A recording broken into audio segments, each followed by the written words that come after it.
नमस्कार, जय हिंद विद्यार्थी मित्रांनो. यारो नागपूर आर्मी रॅली भरती 2024 तर पहा, यारो नागपूर आर्मी रॅली भरतीचं जे ग्राउंड आहे हे येत्या 27 जुलै 2024 पासून ग्राउंडला या ठिकाणी सुरुवात होत आहे.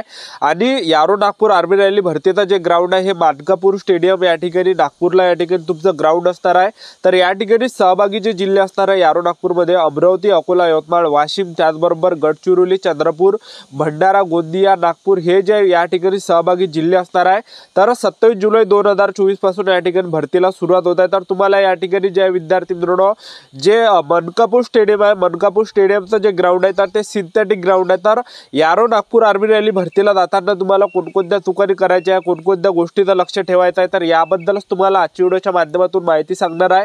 आपल्याला सोबत कागदपत्र कोणकोणते द्यायचे आहे, ठीक आहे. तर संपूर्ण माहिती तुम्हाला सांगणार आहे. त्याचबरोबर आपल्याला कोणकोणत्या चुकानी करायच्या आहे, कोणकोणत्या गोष्टीचं लक्ष ठेवायचं आहे, तर संपूर्ण माहिती तुम्हाला यारो नागपूर आर्मी रॅली भरतीबद्दल आजच्या व्हिडिओच्या माध्यमातून देणार आहे.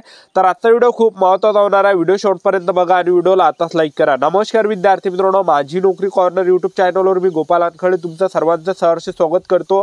तर मित्रांनो, व्हिडिओचा थंबनेल बघून तुमच्या लक्षात आलं असेल की आपला व्हिडिओ कोणत्या टॉपिकवर होणार आहे. व्हिडिओ सुरू करण्याच्या आधी आपल्या यूट्यूब चॅनलला सबस्क्राईब करा, जेणेकरून प्रत्येक भरतीची अपडेट तुमच्यापर्यंत सर्वात आधी पोहोचेल.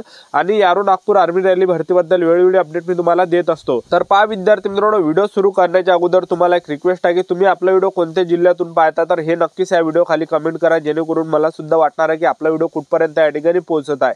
तर व्हिडिओ सुरू करण्याच्या अगोदर मी तुम्हाला या ठिकाणी सांगून देतो, तर माझी जे तब्येत थोडी खराब आहे तर तेवढा आवाज जे निघत सुद्धा नाही, तर तेवढं तुम्ही या व्हिडिओमध्ये ऍडजस्ट करा, ठीक आहे.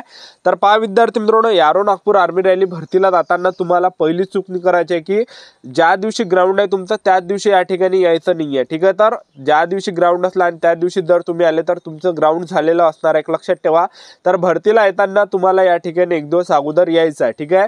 तर ज्या पण विद्यार्थ्यांचा ग्राउंड 27 जुलैला आहे, ठीक आहे, ज्या पण विद्यार्थ्यांच्या हॉल तिकीटवर 27 जुलै हे तारीख आहे, तर त्या विद्यार्थ्यांना सांगून देतो 26 जुलैला भरतीवर ग्राउंडवर या ठिकाणी हजर राहायचं आहे. रात्री 7 वाजतापासून तुम्हाला या ठिकाणी हजर राहायचं आहे. तर तुम्ही कोणत्या हालातमध्ये या ठिकाणी एक दिवस अगोदर तुम्हाला या ठिकाणी ग्राउंडवर पोहोचत आहे.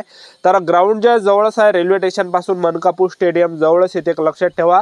तर तुम्हाला डायरेक्ट ऑटोनं तुम्ही या ठिकाणी येऊ शकता मनकापूर स्टेडियम पर्यंत, ठीक आहे. तर भरतीला येताना एक दिवस अगोदर या तुम्ही, ठीक आहे. ज्या पण विद्यार्थ्यांचा ग्राउंड 27 जुलैला आहे तर त्या विद्यार्थ्यांना 26 जुलैला या ठिकाणी ग्राउंडवर यायचं आहे. आणि रात्री 7 ते 8 वाजतापासून ते त्या ठिकाणी रांग लागणार आहे आणि विद्यार्थ्यांना ग्राउंडच्या अंदर घेतल्या जाणार आहे, ठीक आहे. आणि काही काही विद्यार्थ्यांना वाटत असेल की बाबा पाऊस वगैरे आहे तर ग्राउंड कॅन्सल होणार आहे का, तर पहा विद्यार्थी मित्रांनो, ग्राउंड कॅन्सल होत नाही, एक लक्षात ठेवा. पाऊस वगैरे जरी आला तरी सुद्धा ते सिंथेटिक ग्राउंड आहे, वल वगैरे काय होत नाही, एक लक्षात ठेवा. तर आपापल्या तयारीमध्ये तुम्ही या. तर जे पण विद्यार्थी गावावरून येत आहेत तुम्हाला कोणकोणत्या गोष्टीचं लक्ष ठेवायचं आहे. तुम्ही गावावरून येत असाल तर चादर वगैरे आपल्या बॅगीमध्ये असू द्या, डबा वगैरे सुद्धा तुम्ही या ठिकाणी आणा.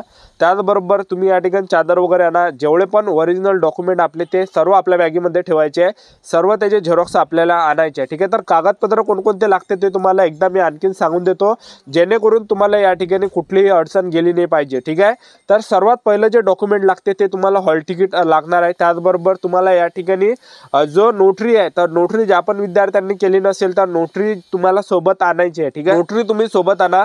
ज्या पण विद्यार्थ्यांनी नोटरी केली नसेल तर आत्ताच्या आता नोटरी करा, ठीक आहे. कारण की आजपासूनच या ठिकाणी ग्राउंडला सुरुवात होत आहे. तर नोटरी तुम्ही वकिलाच्या घरी तुम्हाला करायचं आहे. तर भरपूर विद्यार्थ्यांची 1-2 विद्यार्थ्यांची मला अशी कमेंट आली की सर आम्ही ॲडव्होकेट पाशी गेलो होतो नोटरी करायला, पण त्यानं 1000 रुपये फी आम्हाला सांगितले. का विद्यार्थ्यांना मला एवढ्यातच कमेंट केली होती, ठीक आहे. तर मी तुम्हाला सांगतो, जे पण ॲडव्होकेट असे म्हणणार आहे ना 500 रुपये घेणार आहे, 1000 रुपये घेतो नोटरी करायचे, तर त्या ठिकाणी अजिबात तुम्ही नोटरी करू नका. दुसऱ्या ठिकाणी जा, 100 रुपयातच नोटरी भेटते, ठीक आहे. जास्तीचे या ठिकाणी लुबाडण्याचे काम जे या ठिकाणी चालू आहे, ठीक आहे. तर 100 रुपयातच तुम्हाला नोटरी भेटते. जर समजा तुम्हाला नोटरी तुमच्या जिल्ह्यामध्ये 1000 रुपयाची सांगत असेल तर अमरावती जिल्ह्यामध्ये तुम्ही या आणि त्या ठिकाणी सुद्धा तुम्ही या ठिकाणी करू शकता, ठीक आहे. तर 100 रुपयातच नोटरी भेटणार आहे. आणि वकिलाच्या घरी तुम्हाला हे नोटरी करायची आहे, कोर्टा वगैरे नाही जायचं आहे. जे ॲडव्होकेटची घर आहे तर प्रत्येक जिल्ह्यामध्ये या ठिकाणी ॲडव्होकेटची घर आहे. तुम्ही कोणत्या जिल्ह्यातले असाल, तुम्ही गडचिरोलीचे असाल, चंद्रपूरचे असाल, तुम्ही नागपूरचे असाल, तर प्रत्येक जिल्ह्यामध्ये जे आहे प्रत्येक गल्ली जे आहे ॲडव्होकेटचे घर आहे. तर तुम्ही त्याच्या घरून जे विद्यार्थी मित्रांनो नोटरी तुम्हाला करायची आहे, ॲडव्होकेटच्या घरी जायचं आणि त्याला जे म्हणायचं की मला नोटरी करून द्या. तर हा स्क्रीनवर तुम्ही फॉर्म बघू शकता, नॉन ज्युडिशियल स्टॅम्प पेपर म्हणून. तर या फॉर्मवर तुम्हाला नोटरी करायची आहे.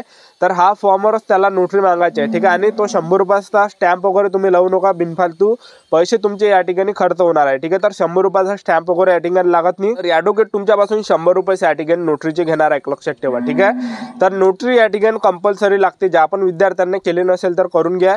त्याचबरोबर तुम्हाला या ठिकाणी लागणार आहे 10वीचं मार्कशीट ओरिजिनल, 10वीचं बोर्ड सर्टिफिकेट ओरिजिनल, 12वीचं मार्कशीट, 12वीचं बोर्ड सर्टिफिकेट।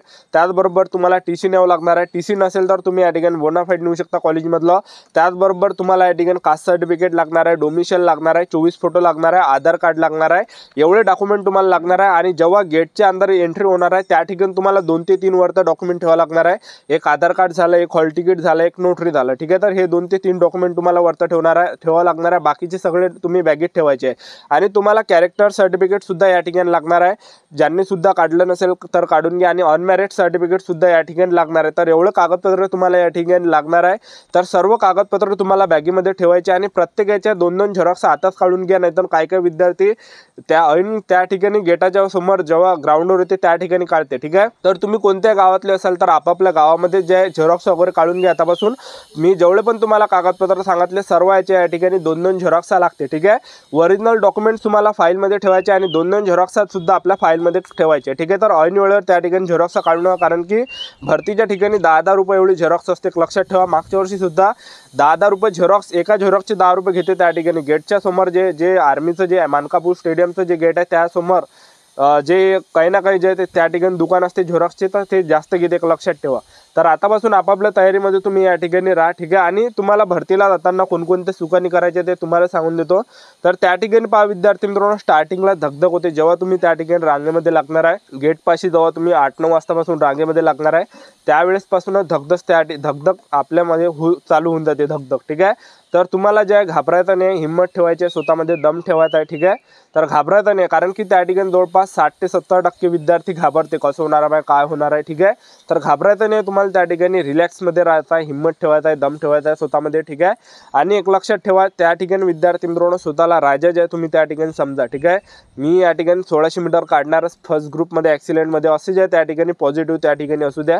आणि ग्राउंड ज्या पण विद्यार्थ्यांचा ग्राउंड असेल तर एकदम ग्राउंडच्या वेळेस केळं वगैरे तुम्ही त्या ठिकाणी खाऊ नका। काही विद्यार्थी काय करते, आता समजा 12-1 वाजतापासून ग्राउंड त्या ठिकाणी स्टार्ट होते, तर काही विद्यार्थी 10-11 वाजतापासून केळं वगैरे खायला सुरुवात लागते।